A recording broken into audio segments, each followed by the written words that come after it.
friends, welcome back to my channel Jain Recipes by ખ્યાતિ Mehta. Friends, આજે હું ફરીથી એક નવી ફ્યુઝન રેસીપી લઈને આવી છું, જેનું નામ સાંભળીને જ બ્રેડ લવરને તો એવું થશે કે જુવારના પીટા બ્રેડ બી બનતા હશે. પણ હા ફ્રેન્ડ્સ, તમે સાચું સાંભળ્યું. આજે હું ઘરે જુવારના પીટા બ્રેડ બનાવતા બતાડવાની છું અને એની સાથે સાથે સર્વ કરવા માટે મંચુરિયન પેટીસ પણ રેડી કરશું. તો પૂરો વિડીયો એન્ડ સુધી જરૂરથી જોજો અને ચોક્કસથી તમે આ રેસીપી ટ્રાય કરજો. આઈ એમ શ્યોર બ્રેડ લવરને તો તે ભાવશે જ ભાવશે, પણ સાથે સાથે ડાયજેશનમાં ઇઝી હોવાથી વડીલો પણ તેને એન્જોય કરી શકશે. તો ચલો ફ્રેન્ડ્સ, આપણે હોમમેડ જુવાર પીટા બ્રેડ વિથ મંચુરિયન પેટીસ બનાવવાનું સ્ટાર્ટ કરીએ હવે. જો તમને મારી આજની બતાવેલી રેસીપી ગમે તો મારી ચેનલને સબસ્ક્રાઈબ જરૂરથી કરજો અને સાથે સાથે બેલ આઇકન પર પણ ક્લિક કરજો. ફ્રેન્ડ્સ, જુવાર પીટા બ્રેડ બનાવવા માટે આપણે 1 કપ જુવારનો લોટ એક પોળા વાસણમાં લઈશું. તેના માટે આપણે થોડુંક પાણી બોઇલ કરવા માટે મૂકશું. એકદમ બોઇલ થવા દેવું, ફોડલા પડે ત્યાં સુધી.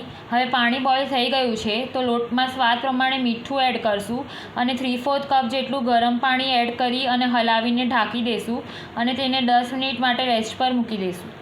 ફ્રેન્ડ્સ, એક વાતનું ખાસ ધ્યાન રાખવું કે પાણી પ્રોપરલી મેજરમેન્ટ પ્રમાણે જ લેવાનું. લોટ અત્યારે થોડોક કોરો લાગે છે, પણ જ્યારે એને મસળશું ત્યારે એનું બાઇન્ડિંગ આવી જશે. પછી જરૂરત પડે તો જ પાણી પાછળથી એડ કરવું. હવે આપણે મંચુરિયન પેટીસ માટેની તૈયારી કરી લઈએ. તેના માટે મેં એક બોલમાં ખમણેલી કોબી અને ચોપ કરેલા કેપ્સિકમ લીધા છે, તે એડ કરશું. તેમાં સ્વાદ પ્રમાણે મીઠું એડ કરી અને તેને પ્રોપરલી મિક્સ કરી લઈશું ને તેને ઢાંકીને થોડીક વાર માટે રેસ્ટ પર મૂકી દઈશું, જેથી કરીને વેજીટેબલ્સનું પાણી બધું રિલીઝ થઈ જાય. હવે આપણે લોટને મસળી લઈએ અને પીટા બ્રેડ માટેના રોટલા રેડી કરી લઈએ.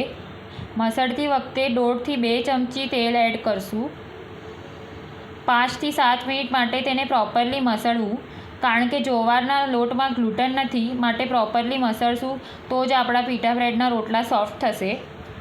ફ્રેન્ડ્સ, મેં અહીંયા ફક્ત જુવારનો લોટ જ લીધો છે. તેમાં બાઇન્ડિંગ માટે ઘઉંનો લોટ કે મેંદો જરાય પણ એડ નથી કર્યો. ફ્રેન્ડ્સ, જો તમને મારી બતાવેલી રેસીપી ગમે તો મારી ચેનલને લાઇક, શેર અને સબસ્ક્રાઈબ જરૂરથી કરજો અને સાથે સાથે બેલ આઇકન પર પણ ક્લિક કરજો.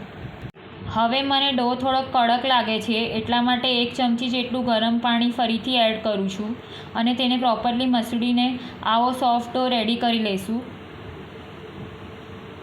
ત્યારબાદ તેમાંથી એક સરખા લોયા રેડી કરી લઈશું. ટોટલ 4 લોયા રેડી થયા છે, જેમાંથી આપણા 8 પીટા બ્રેડ બનીને રેડી થશે. તો હવે આપણે રોટલા બનાવવા માટે લોઢી ગરમ કરવા માટે મૂકી દીધી છે, તો રોટલા વણવાનું સ્ટાર્ટ કરીએ. રોટલા વણવા માટે મેં ઘઉંના લોટનો અટામણનો ઉપયોગ કર્યો છે. હવે આપણે અટામણનો ઉપયોગ કરીને રોટલા હળવે હાથે અને ફરતે વેલણે વણી લઈશું. રોટલાને ફરતે વેલણે જ વણવાનો છે, પ્રેશર આપીને નથી વણવાનો, નહીંતર તો તે પાટલા પર ચોંટી જશે. અને જરૂરિયાત પ્રમાણે જ અટામણનો ઉપયોગ કરતા રહેવાનું છે. આપણો રોટલો વણાઈ જવા આવ્યો છે. તમને નજદીકથી બતાવું છું તેની થિકનેસ કેવી રાખવાની છે. મીડિયમ થીક રાખવાનો છે. ઘઉંની રોટલીથી થોડોક થીક રાખવાનો છે. લોઢી ગરમ થઈ ગઈ છે. હવે આપણે રોટલો સીજવી લઈએ. ગેસની ફ્લેમ મીડિયમ ટુ હાઈ રાખવી, સ્લો ગેસ પર નથી કરવાનું, નહીંતર રોટલો કડક થઈ જશે. 1 મિનિટ બાદ રોટલાને સ્પેચ્યુલાથી ટર્ન કરી લઈશું.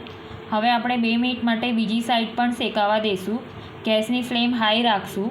ત્યારબાદ ચીપિયાથી રોટલાને લઈ લઈશું અને ગેસ પર ફૂલાવવા માટે મૂકી દઈશું. તમને એવું લાગતું હશે કે બીજી સાઈડ રોટલો કાચો છે, પણ એવું નથી. જો વધારે શેકશું તો રોટલો ફૂલશે નહીં, માટે એકદમ લાઇટ ગુલાબી થાય ત્યારબાદ તેને લઈ લેવો અને ગેસ પર ફૂલાવવા માટે મૂકી દેવો. તમે જોઈ શકો છો રોટલો એકદમ પ્રોપરલી ફૂલી ગયો છે. તો હવે તેને બંને સાઈડ થોડોક ડાર્ક ગુલાબી કલરનો થાય ત્યાં સુધી શેકી લેવો અને પછી પ્લેટમાં કિચન ટોવેલ મૂકીને તેને લઈ લેવો.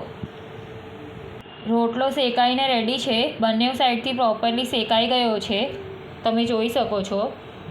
આવી જ રીતે આપણે બીજા બધા રોટલા પણ રેડી કરી લઈશું. જો તમને ડાયરેક્ટ લોઢી પર રોટલા ફૂલાવવા હોય તો તમે તેમ પણ કરી શકો છો. મને આવી રીતે ગેસ પર ફૂલાવવા ફાવે છે, એટલે મેં આવી રીતે ગેસ પર ડાયરેક્ટ ફૂલાવ્યા છે. ચારેય રોટલા બનીને રેડી થઈ ગયા છે. થોડીક વાર માટે તેને ઠંડા થવા દઈશું, ત્યારબાદ જ તેને કટ કરશું. હવે સીઝરની હેલ્પથી રોટલાને મિડલમાંથી કટ કરીને તેના 2 ઇક્વલ પાર્ટ રેડી કરી લઈશું. રોટલા ગરમ હોય ત્યારે તેને કટ નહીં કરવાના, નહીંતર રોટલા વચ્ચેથી ચોંટી જશે અને પીટા બ્રેડનો પોકેટ બરાબર ખુલશે નહીં. ફ્રેન્ડ્સ, આ રેસીપી થોડીક લેન્થી છે, પણ એન્ડ સુધી વિડીયો જરૂરથી જોજો તો તમને પ્રોપર ખ્યાલ આવશે આપણી fusion recipe pita bread with Manchurian patties કેવી રીતે રેડી થાય છે તે. ફ્રેન્ડ્સ, રોટલો કટ કરી લીધો છે. હવે હું તમને ખોલીને પણ બતાડું છું. આવી જ રીતે બીજા બધા રોટલા કટ કરીને રેડી કરી લઈશું.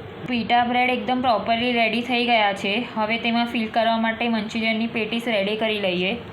હવે કોબી અને કેપ્સિકમમાંથી દબાવીને પ્રોપરલી બધું જ પાણી નિતારી લઈશું. ફ્રેન્ડ્સ, વેજીટેબલમાં કોબી ને કેપ્સિકમ સાથે ફણસી અથવા તો બીજા કોઈ વેજીટેબલ એડ કરી શકો છો, પણ એકદમ બારીક ચોપ કરીને જ એડ કરવા, જેથી કરીને પેટીસ છૂટી ન જાય વાળતી વખતે. આ પાણીને તમે કોઈ બી વેજીટેબલની ગ્રેવીમાં અથવા તો સૂપમાં અથવા તો પરાઠાનો લોટ બાંધવામાં યુઝ કરી શકો છો.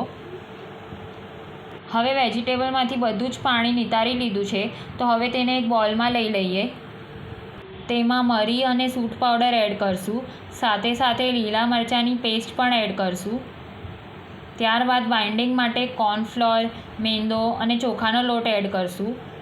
ચોખાના લોટથી પેટીસ ક્રિસ્પી થશે અને મેંદાના લીધે વેજીટેબલનું બધું જ મોઇસ્ચર એબ્ઝોર્બ થઈ જશે. હવે આપણે લોટના ભાગ જેટલું જ મીઠું એડ કરશું.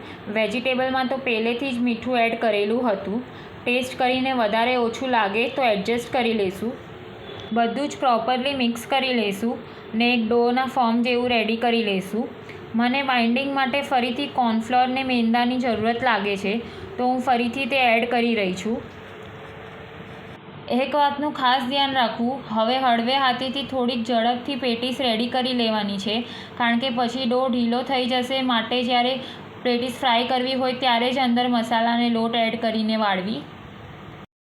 હવે પ્રોપરલી બધું મિક્સ કરીને બે હાથને તેલથી ગ્રીસ કરી લેવાના અને મીડિયમ સાઇઝની પેટીસ રેડી કરી લેવાની. દરેક પીટા બ્રેડમાં એક પેટીસ ફિલ કરવાની છે, તો તમારે જેટલા પીટા બ્રેડ બનાવવા હોય એ પ્રમાણે પેટીસ રેડી કરવી.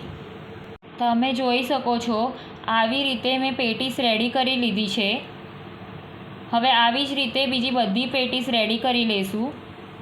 આપણે જે વેજીટેબલનો ડો બનાવ્યો હતો તેમાંથી ટોટલ 7 પેટીસ બનીને રેડી થઈ છે, તમે જોઈ શકો છો. હવે પેટીસને ફ્રાય કરવા માટે તેલ ગરમ કરવા માટે મૂકી દીધું છે. તેલ ગરમ થઈ ગયું છે, તો હવે આપણે પેટીસને ફ્રાય કરી લઈએ. મારા પાસે નાનો સાઇઝનો પેન છે, એટલા માટે મેં વારાફરતી 3 પેટીસ પહેલાં બેચમાં ફ્રાય કરવા માટે મૂકી છે. સ્લો ટુ મીડિયમ ફ્લેમ પર ફ્રાય કરશું. ચમચીથી તેલ લઈને પેટીસની ઉપરની સાઈડ પર રેડશું, જેથી કરીને પેટીસ અંદર સુધી પ્રોપરલી ફ્રાય થઈ જાય. ત્યારબાદ 2 થી 3 મિનિટ પછી પેટીસને હળવે હાથેથી ટર્ન કરી લઈશું. આવી રીતે ટર્ન કરીને બંને સાઈડથી પેટીસ ગોલ્ડન બ્રાઉન અને ક્રિસ્પી થાય ત્યાં સુધી તેને ફ્રાય કરી લઈશું. પેટીસ પેનમાં એડ કરતી વખતે ગેસની ફ્લેમ મીડિયમ રાખવી. ત્યારબાદ તેને સ્લો કરી દેવું. ફ્લેમ જો હાઈ રાખશો તો ઉપરથી પેટીસ ગોલ્ડન બ્રાઉન થઈ જશે, પણ અંદરથી કાચી રહી જશે.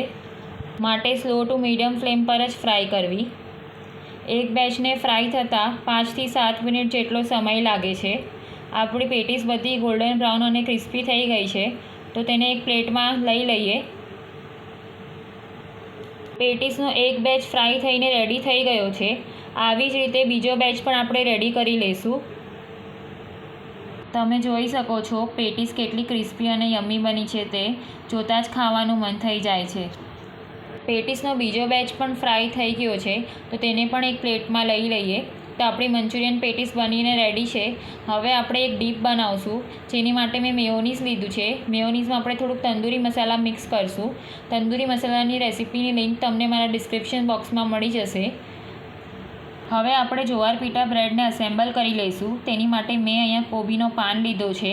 તમે સલાડ માટેના લીવ્સ આવે છે અથવા તો લેટ્યુસ આવે છે તે પણ લઈ શકો છો. મને અહીંયા માર્કેટમાં મળ્યા નહીં, એટલા માટે મેં કોબીનો પાન લીધો છે. હવે કોબીના પાનને પીટા બ્રેડની અંદર ગોઠવી દઈશું અને પીટા બ્રેડની અંદરની સાઈડ પર કોબીના પાનની પાછળ થોડુંક તંદૂરી મેયોનીઝ લગાડીશું. પીટા બ્રેડની અંદર કોબીનો પાન જરૂરથી મૂકો, સ્કીપ નહીં કરતા, કેમ કે પીટા બ્રેડનો ઉપરનો લેયર પતલો હોય છે ને અંદર જ્યારે મેયોનીઝ લગાડશું ત્યારે વચ્ચે જો પાન નહીં હોય તો બંને લેયર એકબીજા સાથે ચોંટી જશે અને પીટા બ્રેડ ખોલતી વખતે ફાટી જશે. હવે કોબીના પાનની ઉપર આપણે 2 ટમેટાની સ્લાઇસ મૂકશું અને તેના પર ચાટ મસાલો સ્પ્રિંકલ કરશું. આપણે જે પેટીસ બનાવી હતી તેને હાથેથી થોડીક પ્રેસ કરી દઈશું અને તેને ટમેટાની ઉપર ગોઠવી દઈશું વચ્ચોવચ્ચ. પેટીસ પર પણ થોડુંક ચાટ મસાલો સ્પ્રિંકલ કરી દઈશું. અત્યાર સુધી આપણે પીટા બ્રેડને ચોપિંગ બોર્ડ પર જ અસેમ્બલ કરવાનું છે. જો હાથમાં લઈને અસેમ્બલ કરશું તો તૂટી જવાની પોસિબિલિટી છે, કારણ કે તે જુવારમાંથી બનેલો છે અને તેનો ઉપરનો લેયર પતલો હોય છે એટલા માટે. હવે પીટા બ્રેડને હાથમાં લઈને તેને મેયોનીઝથી ગાર્નિશ કરી લઈશું. તો homemade jowar pita bread with Manchurian patties બનીને રેડી છે. તેને મેં ટમેટો કેચઅપ સાથે સર્વ કર્યા છે. Thank you so much for watching my video.